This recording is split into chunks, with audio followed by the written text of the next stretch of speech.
Gras is bursting with vibrant traditions, from dazzling parades to sweet, colorful king cakes like you just saw, and those unforgettable masks. And behind the mask is, of course, a maker, right? So Jennifer Harrison of Mask by Jen is here to share her story and, of course, her craft as well. Good morning to you. Morning to you. So glad to have you here. Mardi Gras. Happy Fat Tuesday.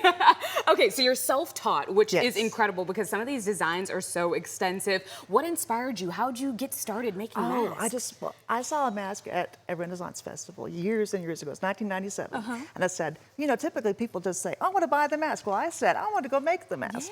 So I went home, I had some leather, I made a mask, I made another mask. People started saying, you should make masks for a living. I'm like, well, okay, that sounds like fun. So, you know, I started doing things like making monster masks, made octopus masks, I made Cthulhu masks, I made, and then people started saying Mardi Gras masks. I thought, okay, feathers, leather, you know, it's really fun to have. There's so many different things you can put into it. Yeah, it sounds like you just let your creativity roll. It really is, yeah. And you kind of rolled into it, actually. Exactly. I love that. Okay, so what do you like about mask making the most, do you think? Each project takes about 3 days. And I'm really kind of, I don't know, maybe ADHD. I kind of get my attention wandering a little bit. I can't concentrate on one thing for more than 3 days at a time. So these things are perfect. It takes me about a day to make the mask, to shape it, sculpt it, and then take the leather and kind of tool it a little bit, and then I put the acrylic paint on, paint it up, make it look pretty. Then, if I want to get fancy, I put feathers on. Like this Mardi Gras mask here this has one's gold gorgeous. beads, you know. I love this one. Oh my goodness, could you imagine at a parade and you're just out there dancing and your feathers going? Yes, I love it. Exactly. So where do you go, where do you get the inspiration for each one? Because I mean, I see things like this could be definitely cool during Halloween. Right. I mean, there's so many different You know, I saw an episode of Face Off where a guy made a complete pumpkin head costume, and he had the pumpkin face and everything. It was really, it's an amazing pumpkin head costume. And I said, well, okay, I've got to make a mask out of that.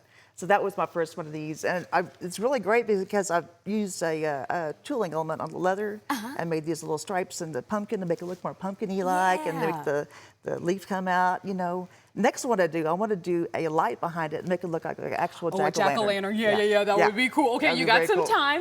Halloween is exactly. not for a while, but I got some time. You were just talking about your process, and so we actually have the process broken down right here a little bit, right? So right here, here's one of my very oldest patterns for a sun mask. And this goes into a piece of natural craft leather. I draw it out in a piece of natural craft leather, and then I form it into a mask, this is a sun mask. And as you can see, it's got, the nose is a little bit off. And so all I do is spray it with water. Of course. Try to spray you. Leather is reactive to water. Exactly. Natural craft leather is really, really sculptable. Nice. So I can go like that and just kind of fix that nose a little bit. And now it's straight. Wow. Okay, what do you think is like the hardest part of putting these together? Because I know it can get frustrating when it's going well and then you do something wrong. Well, it's hard to say because every part is fun in its own way. And so I kind of have to change it up. Sometimes I'll have a whole week where I just sculpt masks and don't do anything else but sculpt masks. And then I'm like, okay, my hands are tired. I have to take a break. So I start painting them. You know, and every single thing I come across is a new thing that I can do, a new thing that I can change up. Yes, very good. Okay, so tell me a little bit about some of the other masks that are on the table. Are they for specific occasions, do you think, or is this just kind of wherever the outfit sees fit? You know what I've discovered is I just go ahead and make my own stuff and have some fun doing it. If I try to make stuff for other people, I always get it wrong. There you go. Make my own stuff, make it look cool. So this is a priestess mask. I came up with this one just recently. This is a new design. This is my Bob Goblin. He's got a Bob Hope nose. Oh my goodness. But this is insane. The detail on this, and all of this is leather, even the teeth. Yeah, the teeth are leather. The nose is actually foam clay. I had to go with foam clay for the nose because the leather won't do that. This is wild.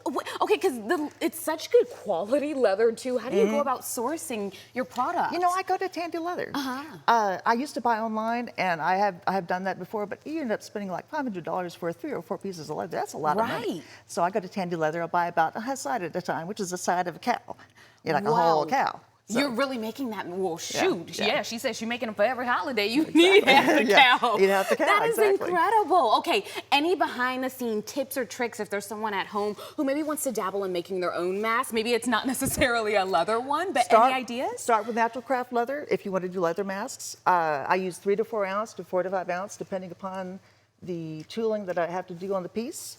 These are a new design. This is a 2 to 3 ounce leather, and it's got a natural back to it, so that as you wear it, it'll form to your face and become more comfortable. Oh, wow, nice. Yeah. And I also love, I know you guys can't feel the inside of the mask, but they're so soft. I'm assuming because it's real leather. I mean, it does not feel scratchy. Like you could literally keep it on all day. Some of these are painted on the inside because I thought, you know, people get sweaty. Yeah.